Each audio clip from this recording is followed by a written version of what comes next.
Before I start, let me begin with the good old-fashioned disclaimer. I am not a medical doctor. I am not a psychiatric doctor, and I should not be giving medical advice, period. Do not take medical advice from me.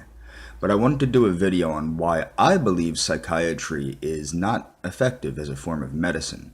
Other forms of medicine, by comparison, such as neurology, oncology, cardiology, you see successes with these forms of medicine. And there's a big difference in the way that diagnosis happens in these, also in the way prescription happens. For example, regular physicians, medical physicians, do make use of lifestyle changes quite commonly. For example, if you have high blood pressure and you go to a family doctor, they will probably prescribe you an antihypertensive, and they will also probably tell you to follow the American Heart Association DASH diet or some similar diet, which helps to knock down the high BP. But with psychiatry, on the other hand, you have to understand where psychiatry comes from. Psychiatry is more or less, it's philosophy pretending to be medicine. And what are psychiatric illnesses or psychiatric disorders, mental health disorders? What you have to understand about a psychiatric disorder, we'll take psychosis, for example.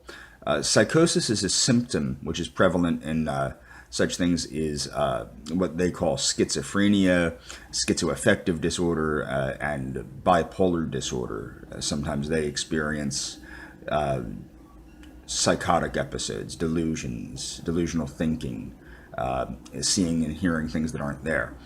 Well, the problem with this is there are legit biological reasons this happens.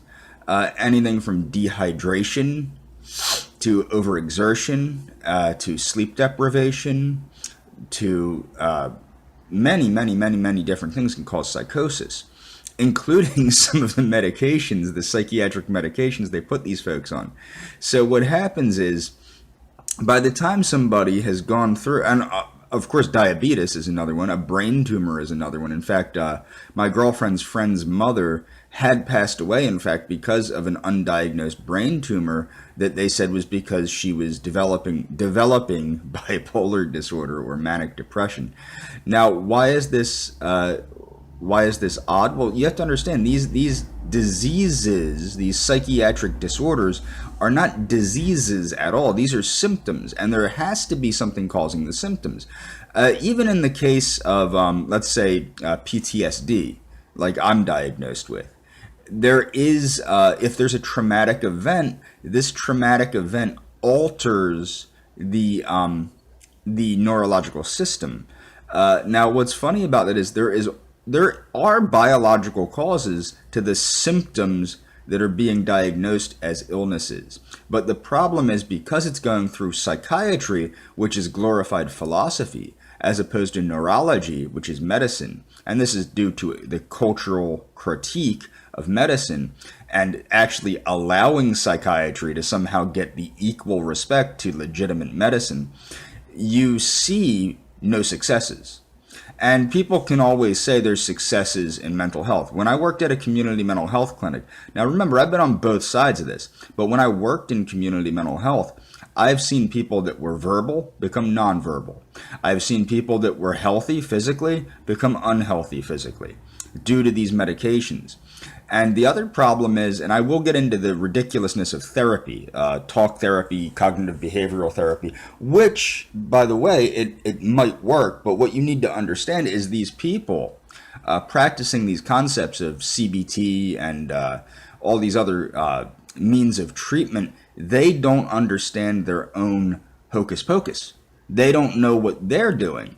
And a lot of them are very, they come from privileged middle class or upper middle class upbringings, a lot of these, or you have a lot, because you see a lot of affirmative action in the mental health field, particularly the community mental health field. You see a lot of resentment by primarily black therapists and black supervisors towards Caucasian clients.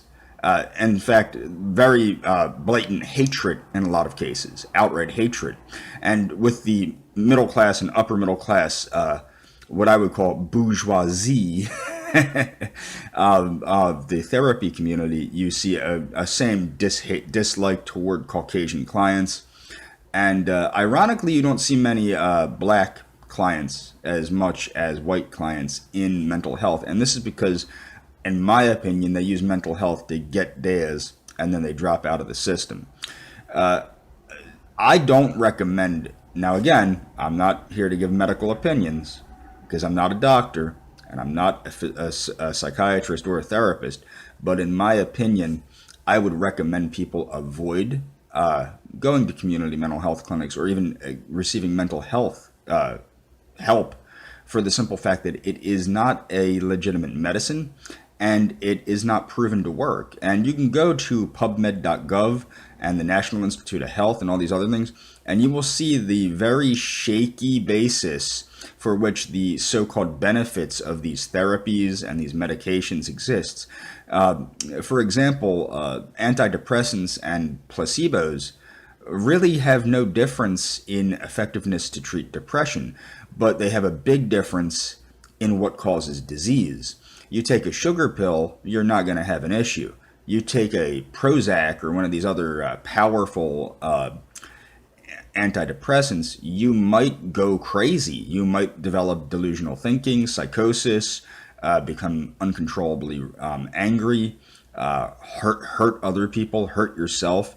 The suicide rate, the connection, the correlation between antidepressants and suicide is quite high. I also recommend people go to cchr.org and cchrint.org and look into that.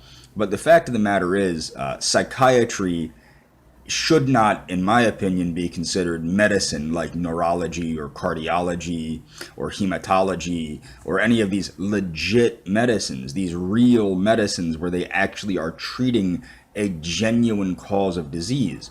Because what the problem is with psychiatry, they're throwing pills at the symptoms of a disease when they don't actually know the cause. There's a lot of speculation, but keep in mind, and I always do this, when I hear that they found a biological root to schizophrenia or a biological root to bipolar or a biological root to ADHD or a biological root to this or that behavioral health concern, I look at it skeptically and know that it's bullshit from the get-go.